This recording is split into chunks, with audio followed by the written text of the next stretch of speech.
आदाब। मैं हूं आपका मेज़बान डॉक्टर अमजद अली बाबर। आज एक ऐसे मौजू पर मैं बात करने वाला हूं जो पेरेंट्स के लिए, किड्स के लिए, स्कूल स्टूडेंट्स के लिए, कॉलेज स्टूडेंट्स के लिए और वो स्टूडेंट्स, वो एस्पिरेंट्स जो कॉम्पिटिटिव एग्ज़ाम के लिए, सिविल सर्विस एग्ज़ाम के लिए या दूसरे किसी एग्ज़ाम के लिए तैयारी कर रहे हैं और उनके कुछ ऐसे कॉमन क्वेश्चंस हैं, उनके रिप्लाई इस वीडियो में मैं देने वाला हूं। आप ये वीडियो ज़रूर पूरी देखिएगा और रिकमेंड कीजिएगा पेरेंट्स तक, ताकि वो भी इसको देखें।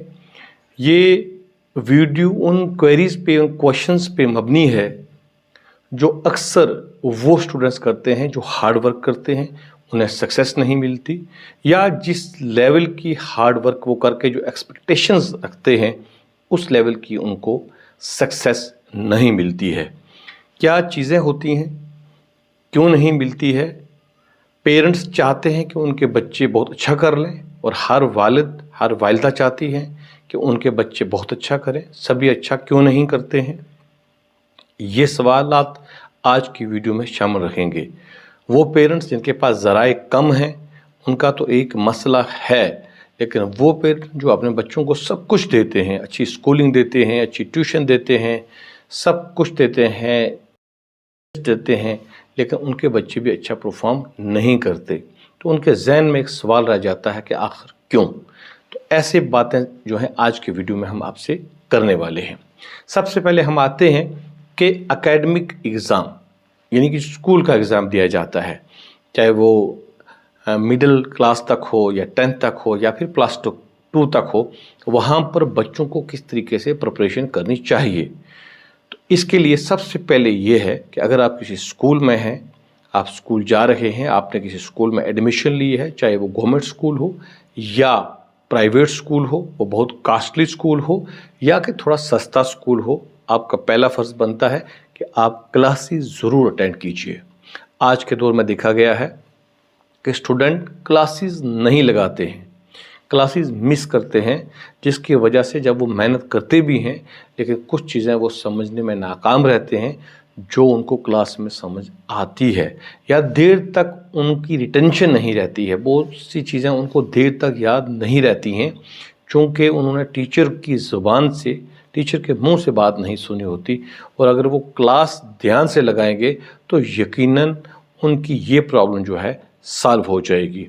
हम देखते हैं कि डमी स्कूलों में पेरेंट्स बच्चों को डाल रहे हैं, घर बैठ के बच्चे तैयारी कर रहे हैं, बहुत ज़्यादा बच्चे मेहनत करते हैं और ट्यूशन भी लेते हैं।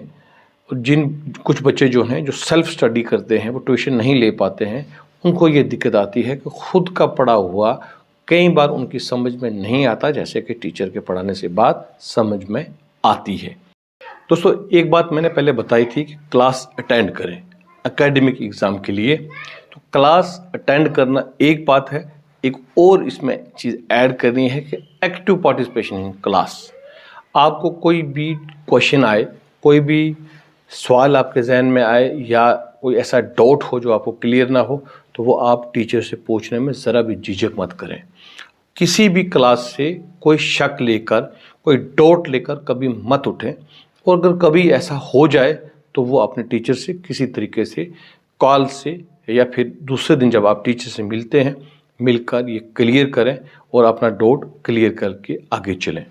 शॉर्ट नोट्स बनाना, एक तो वो है जो आप पढ़ेंगे, एक शॉर्ट नोट्स हर स्टूडेंट अपनी तरह से बनाता है। जो कामयाब स्टूडेंट है वो अपनी तरह से बनाता है और एग्ज़ाम के दिनों में वो नोट्स उसको फ़ायदा देते हैं। उन शॉर्ट्स नोट्स को बीच बीच में रिवाइज़ करते रहें, उनको नज़र देते रहें, ताकि बार बार वो आपकी आंखों के सामने आए और वो आपको ज़हन नशीन हो जाएंगे और वो आपकी काफ़ी मदद करेंगे।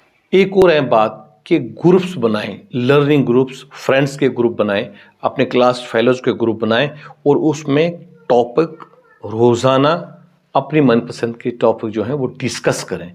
तो हर स्टूडेंट के पास कुछ ना कुछ उस मौजू को लेकर, उस टॉपिक को लेकर कोई नॉलेज होगी, वो जब आप शेयर करेंगे तो आपको याद रहेगी, आपकी नॉलेज में इजाफा होगा।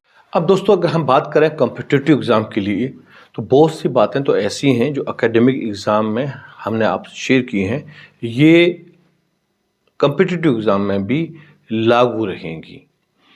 लेकिन चूँकि कॉम्पिटिटिव एग्ज़ाम जो है वो एकेडमिक एग्ज़ाम से डिफरेंट है। एकेडमिक एग्ज़ाम में स्टूडेंट के सामने एक पार्टिकुलर सिलेबस होता है और वो उसी पर फोकस करता है, और इसमें मुमकिन है कि एक ही क्लास में किसी अच्छे स्कूल में जहाँ अच्छी तालीम हो रही हो, मान लो फ़र्ज़ कर लो 50 बच्चे हैं, तो 50 बच्चों में से फर्स्ट 30 जो हैं वो 95% अबोव परसेंटेज ले सकते हैं, सेकंड 10 जो हैं वो 90 और 95 के बीच में रह सकते हैं, और आखिर वाले 10 जो हैं वो 85 और 90 में रह सकते हैं। और in the end of the day सारे के सारे स्टूडेंट अपनी परफॉर्मेंस से सेटिस्फाइड रहेंगे कि वो सारे डिस्टिंक्शन लेने में कामयाब रहे। जो कॉम्पिटिटिव एग्ज़ाम है उसका लेवल, उसका ट्रेंड एकेडमिक एग्ज़ाम से डिफरेंट होता है। तभी तो आप देखते हैं कि बहुत से ऐसे स्टूडेंट जो एकेडमिक में बहुत अच्छा करते हैं, लेकिन जब कॉम्पिटिटिव एग्ज़ाम में जाते हैं तो उनकी परफॉर्मेंस इतनी नहीं होती जितनी कि वो एकेडमिक में दिखाते हैं। और बाज़ स्टूडेंट्स, बाज़ एस्पिरेंट्स इसीलिए 1 या 2 अटैम्प्ट कॉम्पिटिटिव एग्ज़ाम की देने के बाद उसको गिव अप कर देते हैं। तो इसके लिए आपको अपने आप को तैयार करना होगा। अगर हम यहाँ से स्टार्ट करें, जब हायर क्वालिफिकेशन के लिए, मान लो कि जब नीट के एग्ज़ाम देने के लिए स्टूडेंट जाते हैं, उन पर भी बहुत प्रेशर होता है, कम्पिटिटिव होता है, कंपटीशन इतना होता है कि प्रेशर होता है। वहाँ पर आपको विल पावर रखनी है, और जो टिप्स मैंने पहले बताए हैं उनको फॉलो करना है, एग्ज़ाम देना है, और बाकी ऑलमाइटी पर आपने छोड़ देना है। जो वो होगा, जो आपकी किस्मत में होगा वो मिलेगा। आपको अपना बेस्ट परफॉर्म करना है। वो तो हायर क्वालिफिकेशन में, यानी आप +2 से MBBS के लिए आ रहे हैं, फिर MBBS करने के बाद आपको MD के लिए जाना है, फिर जब डॉक्टर की पोस्टें निकलेगी उसके लिए कंपटीशन करना है। तो ये ऐसे रहेगा कंपटीशन, ज़िंदगी भर कंपटीशन साथ साथ रहता है। लेकिन जब सिविल सर्विस के लिए स्टूडेंट जाते हैं, और बहुत से डॉक्टर लोग डॉक्टरी करने के बाद भी सिविल सर्विस के लिए जाते हैं, इंजीनियरिंग करने के बाद सिविल सर्विस के लिए जाते हैं, और आर्ट्स से और दूसरे सब्जेक्ट्स से जो हैं स्टूडेंट्स कॉम्पिटिटिव एग्ज़ाम के लिए, सिविल सर्विस के लिए या UPSC के लिए या फिर स्टेट सिविल सर्विस के लिए कम्पीट करते हैं। तो इसमें सिलेबस जो है एकेडमिक एग्ज़ाम के मुकाबले में बहुत ज़्यादा होता है, बड़ा ब्रॉड होता है, और विल पावर की ज़रूरत होती है। लेकिन कॉम्पिटिटिव एग्ज़ाम की नेचर एकेडमिक एग्ज़ाम से डिफरेंट है। जैसे कि मैंने पहले कहा कि एकेडमिक एग्ज़ाम में अगर कोई स्टूडेंट 95% मार्क्स लेता है, दूसरा 85 लेता है, दोनों स्टूडेंट आपको सेटिस्फाइड नज़र आएंगे। 85 लेने वाले को लगेगा शायद कि मुझे मेरी कोई कमी थी तो जिसकी वजह से मुझे ये इतने मार्क्स नहीं आए हैं, लेकिन वो अपने आप को कामयाब स्टूडेंट मानेगा। कॉम्पिटिटिव एग्ज़ाम में 1 नंबर से बाहर होने वाला भी फेल माना जाता है, यानी वो उस एग्ज़ाम में अनसक्सेसफुल करार दिया जाता है। मान लो 10 सीटें हैं, 10 सीटों के लिए 50 लोग कम्पीट कर रहे हैं, और 10 लोग उसमें सेलेक्ट होने हैं, 40 उसमें से बाहर जाने हैं। पहले आने वाले का उन 10 में से, मान लें 100 में से 90 मार्क्स आते हैं, फिर अगले 2 के 80 और 70 के बीच में आते हैं। मान लो फिर इसी तरीके से जो आखिरी स्टूडेंट है वो 75 पे आता है, और 10 लोग सेलेक्ट हो जाते हैं, और 40 लोग उसमें से बाहर होते हैं, और वो 40 भी, उन 40 में से भी मुमकिन है कि 10 या 15 70 और 75 के बीच में होंगे, यानी 1 या 2 नंबर से चूक जाएंगे, लेकिन वो अनसक्सेसफुल कैंडिडेट करार दिए जाएंगे, जिसकी वजह से स्टूडेंट पर प्रेशर रहता है, वो एंग्जाइटी होती है स्टूडेंट को, स्ट्रेसफुल रहते हैं, और उस स्ट्रेस से निकलने के लिए स्टूडेंट की विल पावर चाहिए, उसमें कंसिस्टेंसी चाहिए, और उसमें ये हिम्मत चाहिए कि अगर एक बार नहीं होता है तो वो दूसरी बार देने के लिए तैयार है। तो वो स्टूडेंट की इंटरनल जो है ताकत उसको देगा, उसकी हेल्प करेगा, उसको कामयाब होने में भी आसानी रहेगी। क्योंकि कॉम्पिटिटिव एग्ज़ाम में सपोज स्टूडेंट जो हैं अगर ड्रॉप हो जाए तो उसके बाद वो टूट जाते हैं, वो छोड़ देते हैं। कॉम्पिटिटिव एग्ज़ाम के मेरिट का कुछ पता नहीं होता है, ये पेपर के हिसाब से फ्लक्चुएट करता है। कभी ये भी होता है कि मेरिट ऊपर चला जाता है, तब भी कुछ अगर हम देखें कि ओवरऑल कुछ फ़र्क नहीं पड़ता है, स्टूडेंट तब भी उतने ही आने होते हैं। सपोज़ 50 सीटें हैं तो 50 ही लोग आएंगे, चाहे मेरिट ऊपर गया मेरिट नीचे गया तब भी 50 आएंगे। तो आपको टिल द लास्ट बॉल तक आपको फाइट करनी है। ये भी कॉम्पिटिटिव एग्ज़ाम के लिए एक टिप माना जाता है। बाकी कंसिस्टेंसी, नोट कैसे तैयार करने हैं, अपने आँखों को, 4 आँखों को खुला रखना है।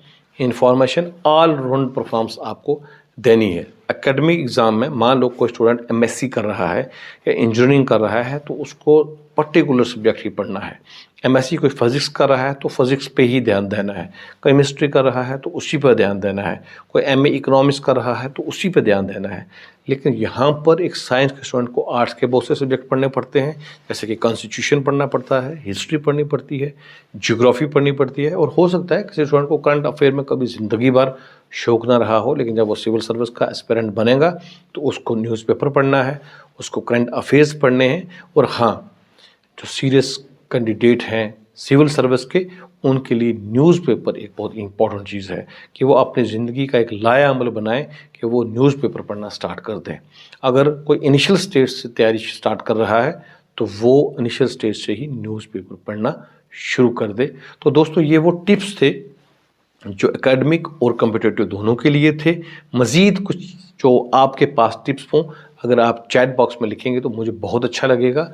और अगर आप कहेंगे तो उस तरह की कोई और वीडियो लेकर भी मैं आपकी खिदमत में आ सकता हूँ। ये बात तो वो थी जो स्टूडेंट्स के लिए थी। अब पेरेंट्स के लिए क्या है कि पेरेंट्स को क्या करना चाहिए। पेरेंट्स को ये करना चाहिए कि वो अपने स्टूडेंट्स के साथ, अपने किड के साथ, जो छोटे बच्चे हैं उनकी मैं कॉम्पिटिटिव की बात नहीं करूँगा, बड़ा फ्रेंडली रहना चाहिए। उनके साथ एक ऐसा पढ़ने का एटमॉस्फेयर बनाना चाहिए, पढ़ने की बातें करनी चाहिए ताकि उनका ध्यान पढ़ने की तरफ लगे। पेरेंट्स को प्रेज़ वर्दी होना चाहिए, यानी थोड़ी सी कामयाबी जब वो देखें बच्चे की, थोड़ा वो जब बच्चा एफर्ट करे, अगर कोई बच्चा 1 घंटे पढ़ रहा है, आधे घंटे से पढ़ रहा है, तो उसको उसके एफर्ट पर, या कुछ लिखने के लिए बच्चे को दिया, उसने कुछ लिखा तो उसकी तारीफ़ करनी चाहिए। उससे बच्चे का हौसला बढ़ता है, ना कि बच्चे के मार्क्स पे उसकी ज़्यादा तारीफ़ करनी चाहिए। आजकल हम देखते हैं कि पेरेंट्स बच्चे के मार्क्स आने पे तारीफ़ करते हैं। इसलिए हम देखते हैं कि स्कूल्स में कॉपी होती है, बच्चे को पता है कि उसके पेरेंट्स मार्क्स आने पे खुश होने वाले हैं।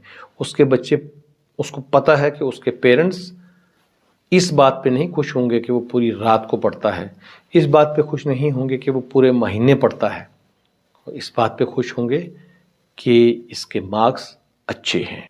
पेरेंट्स को बच्चों से कम्युनिकेट करना चाहिए और लगातार कम्युनिकेट करना चाहिए।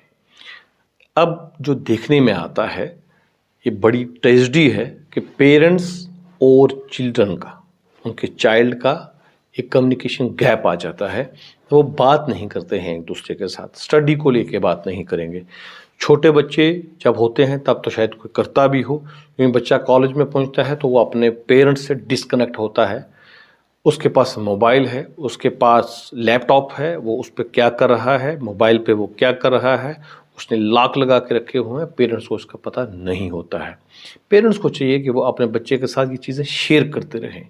बच्चे के साथ एक उसकी प्रोग्रेस क्या है स्कूल लेवल पर, वो उससे पूछते रखें। वो उसके टीचर को पूछें कि उस बच्चे की क्या प्रोग्रेस है। बच्चे से वो, जब वो कोई टॉपिक पढ़ रहा है, कोई सब्जेक्ट पढ़ रहा है, तो वो पूछा जाए कि क्या पढ़ रहा है, और बच्चे से नॉलेज लेने की कोशिश करें। आपको भी अंदाज़ा होता रहेगा कि बच्चा कितना पढ़ रहा है, कितना नहीं पढ़ रहा है। बच्चों को रिसोर्स प्रोवाइड करें, बच्चों को बुक्स प्रोवाइड करें, बच्चों को स्टडी के रिलेटेड जो भी मटेरियल ज़रूरत होता है बच्चे को वो प्रोवाइड करें। बच्चे को एक कंजीनियल एटमॉस्फेयर दें, और अगर मुमकिन हो तो घर में बच्चों के पढ़ने का अलग एक रूम हो, बच्चे वहाँ बैठ के पढ़ें। लेकिन उस पर आपको बच्चों की निगरानी रखना बहुत ज़रूरी है, उनकी प्रोग्रेस चेक करना बहुत ज़रूरी है, तभी आप अच्छे रिज़ल्ट ला सकते हैं और अच्छे रिज़ल्ट देख सकते हैं। वरना ये होता है कि पेरेंट्स ने एक्सपेक्टेशन कुछ और रखी होती हैं, और in the end of the day जब रिज़ल्ट आता है तो रिज़ल्ट कुछ और होता है, जो पेरेंट्स के लिए सिर्फ मायूसी ही का सबब बनता है। Be a role model for your child. आप अपने बच्चों के लिए रोल मॉडल होने चाहिए। आपको पढ़ने का शौक़ होना चाहिए, आपको लिखने का शौक़ होना चाहिए, आपको बुक्स को देखने का शौक़ होना चाहिए, ताकि आपका बच्चा आपको देख के फॉलो करे, आपको फॉलो करे। ये ना हो कि आपका बच्चा ये समझे कि आप कुछ और हैं और वो कुछ और है। देखने में ये आता है कि पेरेंट्स बच्चों को डिक्टेट बहुत अच्छा करते हैं, उनसे बातें बहुत अच्छी करते हैं, लेकिन उनके सामने जो एक्शन करते हैं वो एक्शन वैसा नहीं होता है जो करना चाहिए, और बच्चा उनके एक्शन से सीख रहा होता है। बहुत से पेरेंट्स ऐसे हैं जो अपने बच्चों के सामने स्मोकिंग करते हैं, और बहुत से ऐसे पेरेंट्स भी हैं जो स्मोक जो हैं, जो सिगरेट वगैरह इस तरह की चीज़ें, टबैको वगैरह बच्चों से मंगवाते हैं। तो वो बच्चों पे बहुत बुरा असर होता है। इन चीज़ों से बचिए, तो बच्चा आपका कामयाब बन सकता है। बच्चा आपको फॉलो करना चाहिए, आपकी पर्सनैलिटी को फॉलो करना चाहिए, और इन द एंड आप टीचर पेरेंट्स मीटिंग ज़रूर अटेंड करें। टीचर के साथ एक वाकफ़ी रखें, एक दोस्ताना माहौल रखें। टीचर से अपने बच्चे की प्रोग्रेस पूछते रहें। बच्चे की कामयाब होने पर टीचर को ज़रूर मिलें, टीचर को मुबारक दें, ताकि उसका भी हौसला बढ़े, वो आपके बच्चे पर अगली बार और ज़्यादा ध्यान देगा। आखिर में सिर्फ इतना कहूँगा कि हर बच्चा अलग नेचर का होता है, डिफरेंट नेचर का होता है। हर बच्चे का पढ़ने का तरीका अलग हो सकता है, हर बच्चा डिफरेंट टेस्ट का हो सकता है। आप सिर्फ इतना करें कि उसको एंगेज रखें, उसकी सपोर्ट करें, उसको अटेंटिव रखें, उससे फीडबैक लें, उसकी प्रोग्रेस चेक करें, और उस पे बोझ मत डालें, उसको प्यार से पेश आएँ, और आपकी हर चीज़ से वो वाकिफ़ हो, आप उसकी हर चीज़ से वाकिफ़ हों। तो ये चंद टिप्स थे जो मैंने चंद एक्सपर्ट्स की राय और उनको मद्देनज़र रखते हुए, टीचर्स की राय, टीचर की सजेशन को मद्देनज़र रखते हुए, आपकी बहुत सी क्वेरीज़ को मद्देनज़र रखते हुए आपके सामने रखे। आपके पास जितने भी टिप्स हों, टीचर्स भी देखेंगे ये वीडियो, आप ज़रूर इसको शेयर करें। पेरेंट्स के लिए आपके पास क्या है वो आप शेयर करें, चैट बॉक्स में ज़रूर लिखिएगा, मुझे बहुत अच्छा लगेगा। और वीडियो को आप ज़्यादा से ज़्यादा शेयर करें ताकि इसको पेरेंट्स भी देख सकें और स्टूडेंट भी देख सकें। चैनल को जिन दोस्तों ने सब्सक्राइब नहीं किया है, चैनल को सब्सक्राइब कर लें। अपना ध्यान रखिएगा। खुदा हाफिज़।